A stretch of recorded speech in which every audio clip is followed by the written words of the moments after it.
Hello అందరికీ welcome back to my mini vlog. ఇది మా నానమ్మ వాళ్ళ ఊర్లో మేము జరుపుకుంటున్న జాతర అనమాట.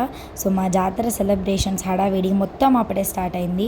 మేము వచ్చామని చెప్పి వడలు అండ్ ఆల్ మొత్తం ఐటమ్స్ అన్నీ కూడా రెడీగా ఉంచేశారు. ఇది మా చిన్ని నానమ్మ వాళ్ళ ఇల్లు అనమాట. మేము లంచ్ చేసేసి ఇంకా మొత్తం డ్రెస్సెస్ గాజులు అన్నీ పంపకాలు స్టార్ట్ అయిపోయాయి అనమాట. ఇలా ఉంటుంది మా ఊర్లో మొత్తం. జాతర స్టార్ట్ అవుతుందంటే గాజులు మ్యాచింగ్ అది మేము అక్కడి నుంచి బయటకు తప్పించేసుకొని ఇక్కడ బయట టెర్రస్ మీద ఎక్కేసామన్నమాట. ఎందుకంటే లోపల వాళ్ళు రెడీ అవ్వడం అవి ఇవి మొత్తం జరుగుతున్నాయి. అందుకే టెర్రస్ పైకి వచ్చేసాం మంచిగా మా పిల్ల బ్యాచ్ అంతా. ఇంకా అదిగోండి వాళ్ళు అక్కడ పైన ఎక్కేశారు.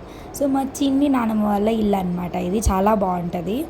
సో అండ్ నేను రెడీ అయిపోయాను జాతరకి. ఇంకా మేమందరం కూడా రెడీ అయిపోయి ఇంకా అమ్మవారిని ఫస్ట్ దర్శనం చేసుకొని తర్వాత మళ్ళీ పొంగల్ మొత్తం తీసుకెళ్దామని చెప్పి ఫస్ట్ మేమందరం ఇప్పుడైతే ఫ్రీగా ఉంటుందని చెప్పి దర్శనానికి వెళ్ళిపోయాం. Wait for part 2.